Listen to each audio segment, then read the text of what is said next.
такой, как ты, нужен Таджикистану, я думаю. Многие люди все равно не поймут моего решения, типа, почему я за Таджикистан не перешел. Перед тобой был выбор. Махматбек, ты будешь выступать за Таджикистан. Это, наверное, вот самое сильное потрясение в жизни вообще, это было вот этот день. Карьера разделилась на до и после. Выступать в Олимпиаде намного проще, чем на чемпионате мира. У Олимпиады другая сторона, то есть психологически многие ломаются.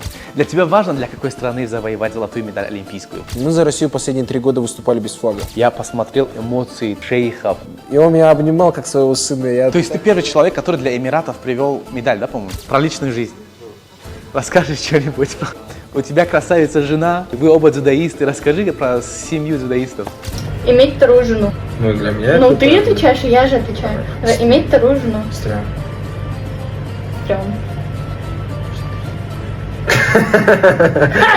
У нее воспитание примерно чем-то схожее с нашими. Порядочность, там, слушаться. Мне было бы, наверное, очень тяжело ужиться с женой из Таджикистана. Но я так для себя думал и думаю до сих пор. То есть.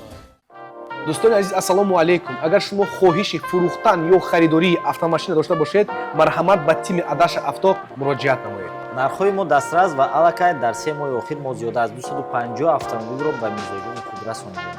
بهترین. دوستان شما میتونید با باوری به командой عدش авто مراجعت نمایید.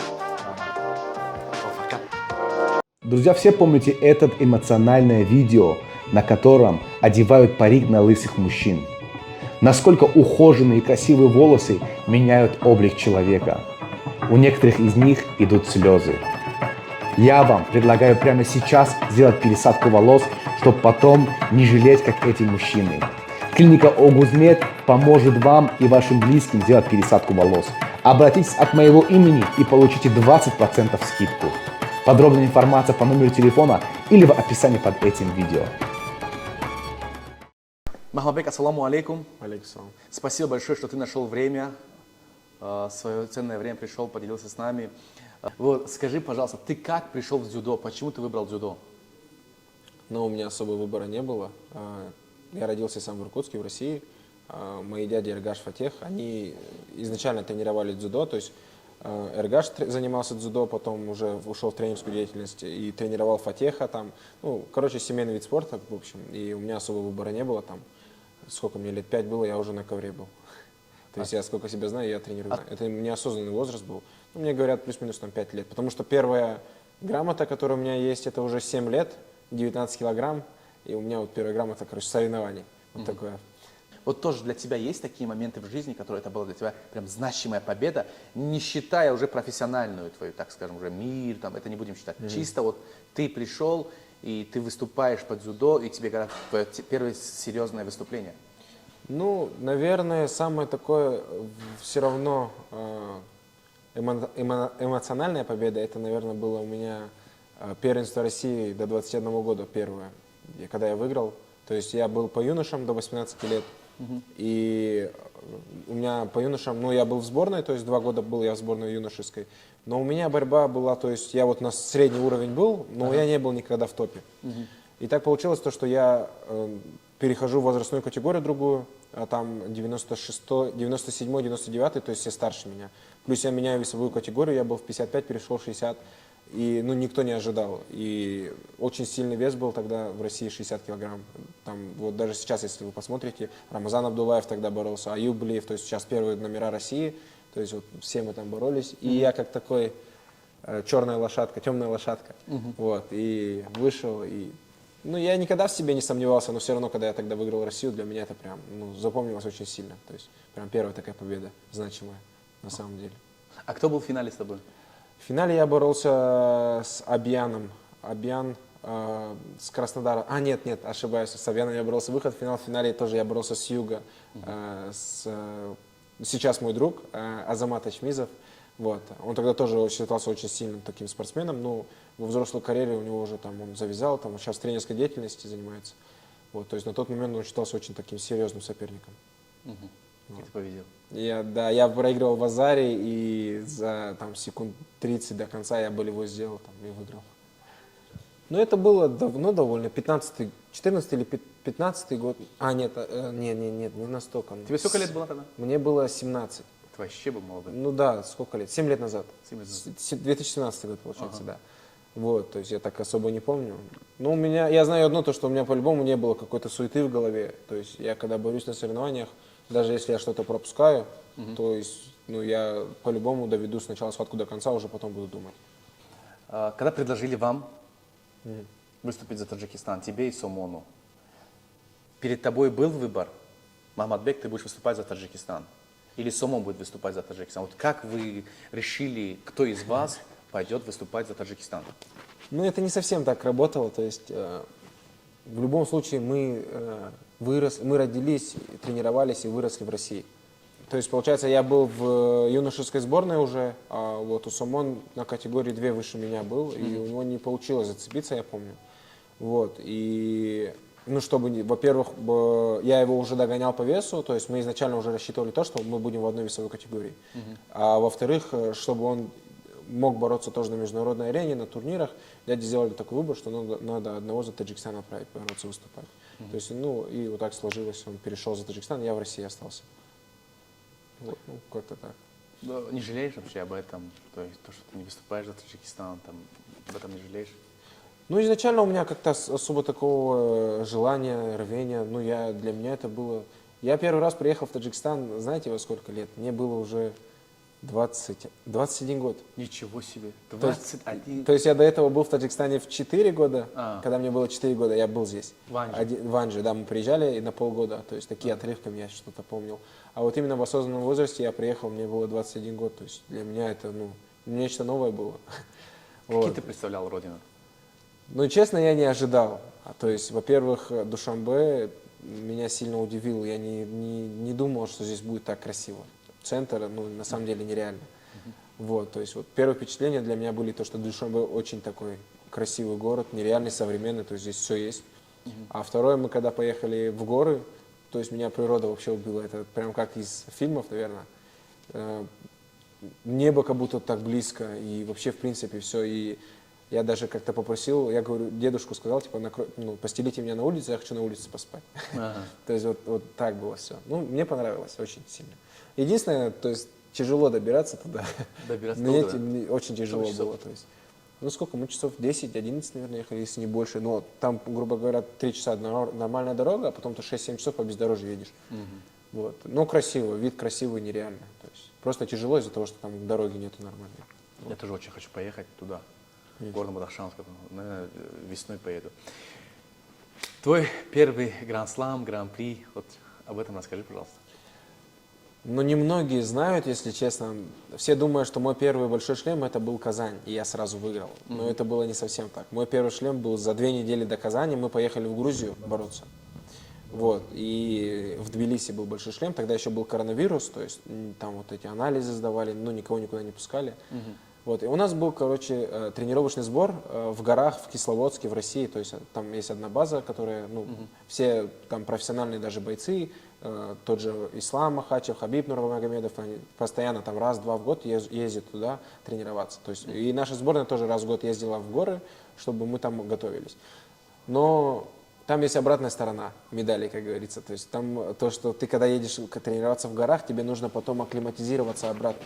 Мы поехали, мы там тренировались, я привык к тому климату. Мы когда поехали в Грузию бороться, то есть опустились с гор, и я вообще не дышал. То есть я минута-две, я все, я не могу, я не понимал, что со мной происходит. И я первую схватку попался на узбека, на Намонова. Вот, и то есть такая тяжелая, довольно тяжелая схватка была. Я пропустил вначале, потом всю схватку пытался отыграться, не получалось. Под конец там я бросил, думая, что там 100% оценка, а потом, ну, судьям виднее, не дали оценку, и мой турнир в одну схватку завершился. И мы, получается, приехали, и, ну, я долго ждал, чтобы мне большой шлем дали, потому что я до этого выиграл, на Европе до 23 стал второй, в финале я проиграл, но там тоже свои там проблемы были, я ребро сломал, со сломанным ребром боролся. Вот, я встал второй и ждал турнир, когда мне дадут. А в России большая конкуренция, очень большая. Да, знаю. Да. То есть, чтобы попасть на турнир, это многое нужно сделать. А если ты проиграешь, то, ну, скорее всего, следующий турнир тебе надо год ждать.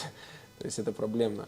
Ну, я подошел к главному тренеру, а следующий турнир через 2 недели сразу в Казани был. Вот, и был предолимпийский год, то есть там через 4 месяца, 5 месяцев уже Олимпиада. И основная команда не боролась. Олимпиада, которая в Токио? Да, в Токийская Олимпиада. То есть, получается, сразу мы поехали приехали на сбор в Сочи, и основная команда не должна была бороться в Казани, первые номера, потому что там на Олимпиаду они готовились. Вот, и я подошел к главному тренеру, говорю, типа, вот, я говорю, ну, я уверен в себе, просто, говорю, так получилось, я, говорю, не восстановился, не поборолся, я хочу, говорю, бороться на шлеме, поставьте меня. Он сказал, хорошо, я постараюсь, и меня поставили на большой шлем, вот, и, ну, первым, вот, получается, и я выиграл его. Ну, очень сильно турнир прошел, то есть, мне прям понравилось нереально. Ну, вот, тот день, на самом деле, у меня очень сильно борьба шла, прям, вот, я там был готов. Вот, и я там попался с Сомоном в третью схватку. С двоюродным братом, да? Да. И чё, какие у тебя мысли были? Выйти, не выйти, что делать? Нет, ну я 100% понимал, что мы бороться не будем. То есть там был вариант, там был другой вариант. Кто-то Типа, поддается, да, и кто выиграет. кто отдаст, а кто не отдаст. Да. Ну, И то кто есть решал? такое нельзя говорить, но в любом случае ну, люди Я должны знаю, понимать да. то, что там, например. Но я не боролся. То есть он как старший брат. У меня был вариант то, что у него олимпийские очки уже были, он 100% ехал на Олимпиаду. Вот, а у меня был момент, то, что я мог поехать на чемпионат мира, потому что на чемпионат мира тогда ставили, ну, первые номера должны были на Олимпиаду ехать, то есть вторые номера на мир. И в моем весе у меня был вариант, если я зацеплюсь, что меня могут на мир поставить. 5-10%, то есть там вариант был, что я только выиграю. Никто не думал, что я могу выиграть большой шлем сразу. Вот, и получается, Сомон мне отдал, я прошел дальше, то есть и еще такая, знаете, большая мотивация, типа, вот он мне отдал, я не могу его Брат отдал, подвести, да, потому что за там, себя и за того брата, там был да? разговор изначально, типа, ты его, ну, Сомон уже довольно долго боролся на мировой арене, там 2 года по-взрослому, а я только начал, второй турнир, месяц, грубо говоря. И там был момент, то, что, типа, я готов ли бороться дальше и выиграю, я сказал, типа, я 100% заберу. То есть он мне отдал, и вот у меня уже такая мотивация двойная пошла, вот, и получилось золото забрать. Вот, я выиграл турнир, и поставили на мир меня. Вот, ну и вот так сложилось. То, что... И мир забрал, да? Нет, я на мире проиграл. У меня с мира пока медалей нет. Нет, у Сомона, значит, получается. Только у Сомона У есть, да. Сомона и Эмомали есть, получается. Мир — это отдельная история. Я там, после него потом месяц не спал. Почему? Ну, тяжело, да? не то, что тяжело, я... Я имею в виду эмоционально. Не, мне вообще все равно было, если честно. У меня таких проблем не бывает перед турнирами. Просто я проиграл человеку, которого до этого выиграл, и выигрывал всегда. Вот. Я вел оценку, там 30 секунд оставалось, я в партере сам ошибся, накрыли меня. То есть я мог с медалью уйти оттуда. Ты в финале проиграл? Нет, третья схватка была. Третья схватка, да. И я проиграл, и все. Сон мне сказал, что выступать в Олимпиаде намного проще, чем на чемпионате мира. Ну, многие спортсмены, я не могу сказать, я там не выступал. То есть он уже 2 раза там выступал. Да. Если Ну, говорит, легче, то есть, да? Если подумать логически, в принципе, ну, на Олимпиаде выступает 20 человек. Там 16 человек — это рейтинг, и 4 человека — это квота. Это 4 человека, но это с Африки, там, которые дзюдо не развито. То есть, грубо говоря, 16 человек топовых борются. А на чемпионате мира 100 человек. То есть раньше, сейчас еще ограничения сделали последние 2 года, что может выступать только топ-100 с мирового рейтинга. Раньше этого ограничения не было, и на мире могло выступать больше 100 человек в одном весе. Со всех, ну, и с одной стороны максимум 1-2 человека может выступать. То есть на мире там больше 100 стран выступает, и столько участников, и это было проблемно. То есть мир намного тяжелее считается.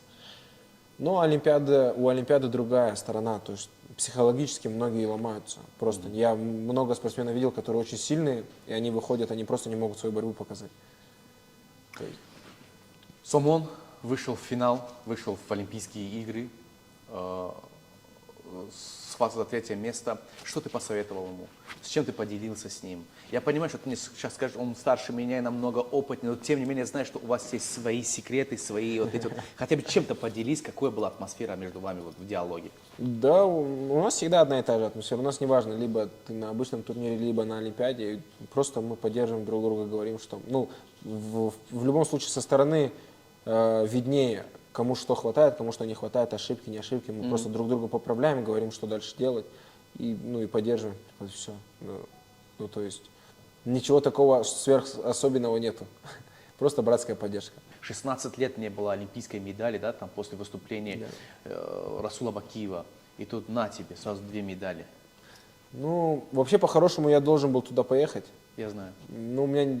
Об этом поговорим или нет? Ну, можно, почему нет? Поехали Ну, тогда. Я просто не стал там спрашивать тебя. да. Ну, в принципе, даже я не беру тот момент, что я не поехал на Олимпиаду уже, то есть нас вот, отстранили, там не дали поехать и так далее. Я имею в виду то, что мне предложили поехать, как посмотреть, поболеть, но я не смог Мне было очень тяжело. Типа, я не мог поехать и смотреть, как в моем весе другие люди борются, а я типа, как зритель. Я в 4 года готовился на Олимпиаду, и тут у меня не получилось поехать, и я еду, смотрю, как другие борются. То есть я отказался, я сказал, типа, я не поеду, нет, не смогу.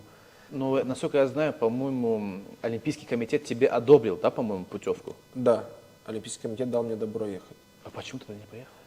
Ну, там много моментов, слишком много моментов. И, наверное, самый такой сложный момент – это то, что всю команду отстранили. И, ну, получается, я же не могу один поехать, все ребята, ну, никого не допустили, я один поеду, это тоже неправильно по отношению к ним. То есть я не один был в этой ситуации, там очень много ребят, которые достойны были медали. И те же мои же одноклубники, то есть Рамазан Абдулла 60, Мурат Чупанов 66. То есть все были ребята достойные и всю жизнь. Ну, они все меня поддержали, все хотели, чтобы я поехал. Походу. Все вот спортсмены, которые есть, все мне в один голос говорили «едь». Ну, тяжелый момент. Ну, такой переломный момент жизни. Я не помню, это чья цитата была, фраза, то есть один человек, я помню, это на всю жизнь у меня запомнилось. То есть в жизни бывает 1-2 момента тяжелых выбора, которые нужно принять в жизни, которые просто полностью перевернут твою жизнь. Либо ты осмелишься и сделаешь это решение, и все пойдет в лучшую сторону, либо потом ты будешь всю жизнь жалеть. У меня там была другая ситуация. То есть я в любом случае сделал тот выбор, который сейчас со мной по пути идет. То есть у меня есть еще 4 года, я могу дальше выступать, бороться и пойти еще на одни Олимпийские игры. Но уже не за Россию. Уже не за Россию, да. Все. Ты все, да? То есть Ну да, все, ушел. тебе дали гражданство в Эмиратах, или ты чисто как легионер там? Я не знаю, как это работает, ну, имею в виду, не знаю, как... Это спортивное гражданство, то есть я выступаю за них, но как такового, то есть, что я 100% уже местный, такого нету. То есть у меня есть паспорт, по которому я могу выступать, и все. А какой перед тобой был выбор? Эмираты, я знаю, что Таджикистан тоже хотел, чтобы ты выступал за Таджикистан, да, там. Какие еще страны хотели, чтобы ты выступал за них? Ну, вообще, стран было бы очень много, просто я не разглашал это, Не никому разглашал. никто не знал, в принципе, изначально. Вот. Ну, получилось с Эмиратами, потому что, ну, помогли совсем, все решили. Не знаю, кто бы еще смог. То есть все получилось. Я очень рад за тебя. Ну и в любом случае, тут и с другой стороны, многие люди все равно не поймут моего решения, типа, почему я за Таджикистан не перешел. Тут очень тоже много подводных камней. Во-первых, Будем об этом говорить? ну просто я могу... Просто много вопросов боюсь тебе задавать, знаешь? Не, ну я Чтоб объясню, провокаций не было. я это рассказывал и так изначально. То есть у меня дядя главный тренер сборной. Ага. У меня брат борется за сборную. Тут 73, очень много ребят, хороших, сильных ребят. То есть я 2 раза уже на большом шлеме с разными ребятами встречался, то есть с Таджикистана. Еще молодое поколение растет, очень много из пацанов. Зачем вот эти лишние слова, там, дядя тренер? Слушай, я задал этот вопрос, я спрашивал. Эргаш, говорю, почему Махмадбек не будет выступать? ФОТ, почему, говорю, Махмадбек не выступает за Таджикистан? Он говорит, что за Таджикистан есть ребята, там, Ходжазуда Бехрус, Шереф Абубакр Исмуили, Эмумали.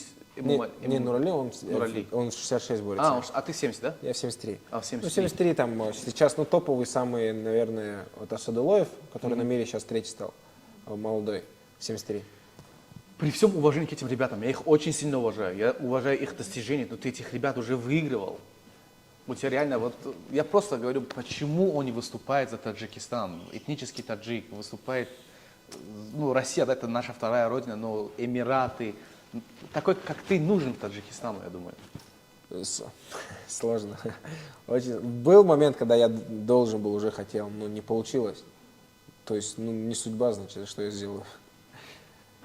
Для тебя важно, для какой страны завоевать золотую медаль олимпийскую?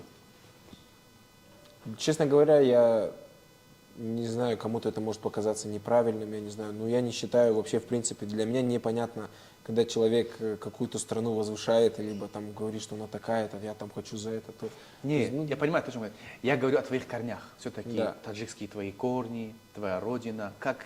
Я тоже не люблю людей разделять по национальности, по вере или по цвету кожи. Тоже не люблю это и не приветствую это. Но тем не менее, как хунут даги джорех даги, а ватан дай.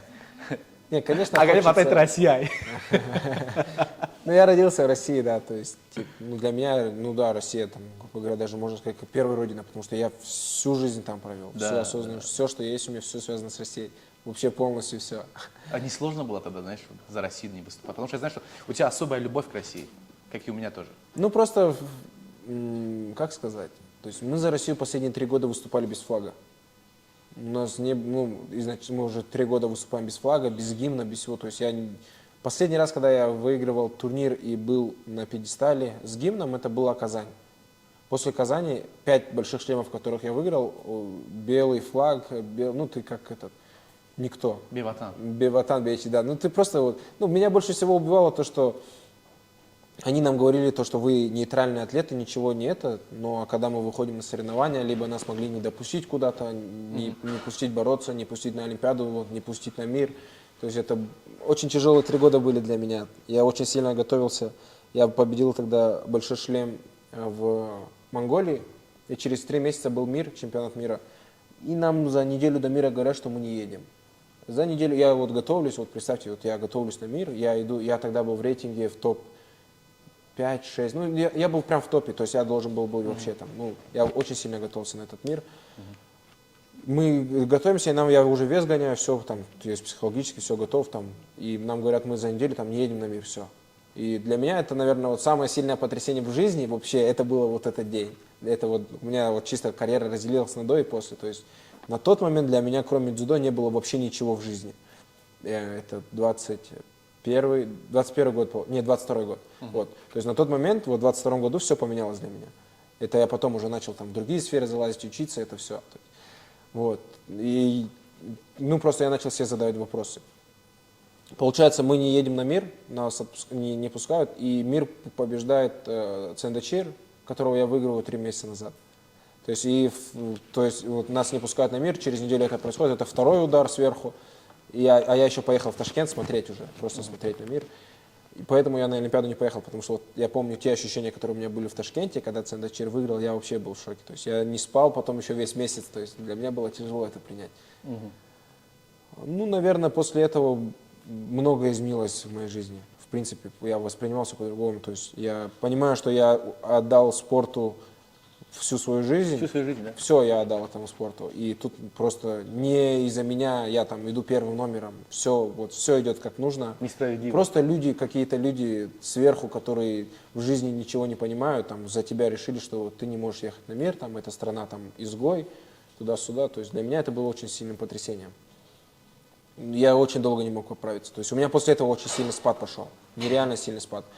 То есть еще через там полгода нас пустили, вот это большой шлем Казахстан, Таджикистан, я вот выиграл 2 подряд, но уже было не то. Уже и там уже у меня была не та форма, и у меня прям пошел спад, и вот последний год очень тяжелый был. То есть пока я вот не поменял спортивное гражданство, не понял, что вот у меня есть на самом деле шанс дальше идти, не получилось. Расскажи, какое отношение у тебя в Абу-Даби? Как к тебе относятся? Когда ты выиграл первый Гранд-слам, я посмотрел эмоции там шейхов, да, там, вот расскажи, как они к тебе относятся? Вот расскажи про это. Ну, они очень, сами по себе очень хорошие люди. То есть изначально, когда я только познакомился, меня привели в команду, Виктор Скворцов, главный тренер. Это главный тренер Эмиратов? Да, Виктор Скворцов. Русский парень? Молдаванин. Молдаванин, да, с русскими корнями вроде. Не буду точно говорить, не знаю. Ну, короче, наш. Досконально, да, не знаю, да. На русском разговаривает идеально, то есть, ну, вот, очень, очень хороший человек. Вот, то есть он меня привел в команду, он все сделал. Вот, и мы познакомились вот 2 месяца назад, то есть с президентом федерации. И то есть он прям такой, ну, он позвал к себе домой. И знаете, какой... К себе домой в Дубае? Да, он позвал нашу команду к себе, и когда мы пошли к ним домой, я заметил очень сильную схожесть с нашим народом. Очень гостеприимный, такой добрый человек, вот, ну, очень понравился мне сам как человек, вот именно он. Вот, и когда я выиграл, получается, шлем, вот первый человек, который меня поздравил, это, он вообще, в принципе, ну, очень высокого звания человек, там, чуть ли не второй человек после президента Эмиратов идет, вот, настолько такой.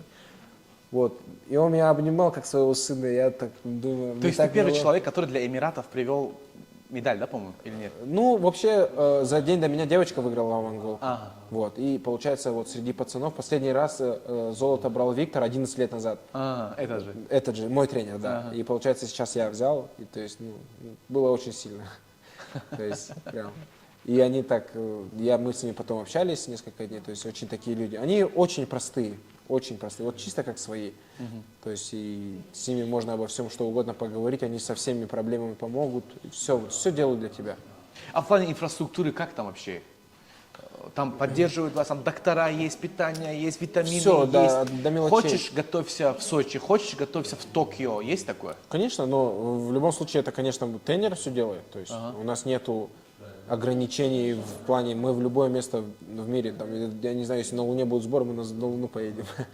То есть в плане именно подготовки, там, покупки какой-то фармакологии, питания, это вообще проблем нету ничего. Вот, это все на высшем уровне. То есть хочешь, вот, если ты хочешь тренироваться, они для тебя все сделают. Главное хотеть тренироваться и выигрывать, и все. Супер. И последний из вопросов про личную жизнь.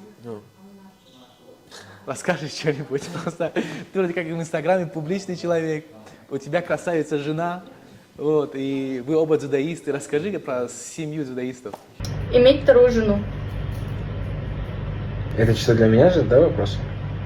Ну, для меня Ну, ты отвечаешь, и я же отвечаю. Иметь вторую жену. Стрём. Стрём.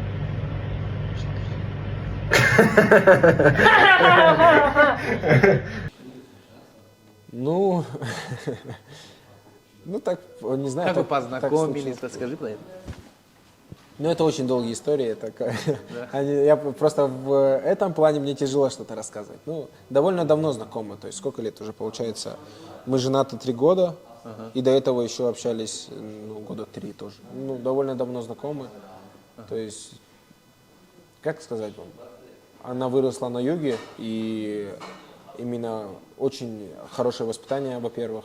Воспитание. Очень сильное воспитание. То есть у нее воспитание примерно чем-то схоже с нашими воспитанием. То есть у нее и порядочность, там, слушаться, все, короче, идеально. Ну, вот для меня это как выглядело и выглядит, то есть у меня с этим ни с чем проблем не было. То есть приходишь домой, забирать твои тапочки, там, носки снимают, все четко, да? С этим ни с чем проблем нет. Да. Молодец. Проблема была только это родителям сказать, и все.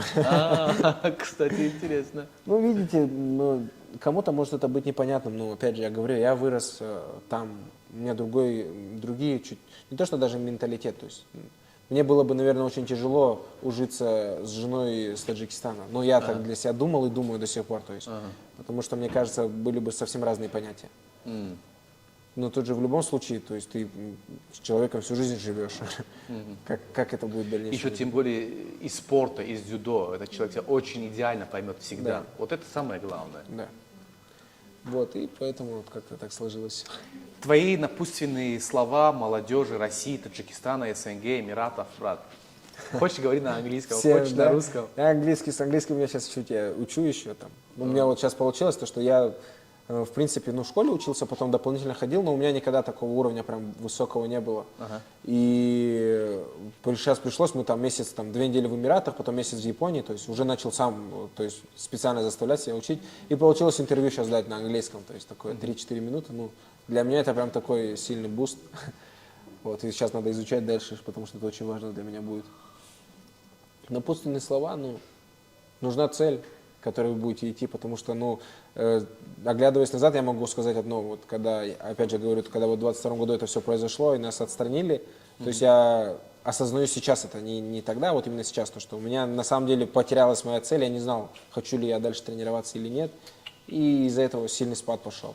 То есть если ты не будешь знать, чего ты хочешь, то ничего не получится. Нужно иметь четкую цель и идти к ней, потому что это будет твоим, знаете, в темной пещере твой свет, в которому ты будешь идти. Потому что без него у тебя просто будет в жизни хаос. Поэтому все решает цель. Цель. Да. Идти по цели. Да, все. Больше ничего сказать. Махматбек, спасибо тебе большое. Спасибо. У тебя легендарная семья. Вот, удачи вам. Как говорится, да, вот твой успех. Я хочу, ты поснимал его уже на камере, посними, пожалуйста. Скажи пару слов. Вот отсюда лучше сними, вставай. Муамбек, спасибо большое, что ты нашел время встретиться с нами, дал интервью.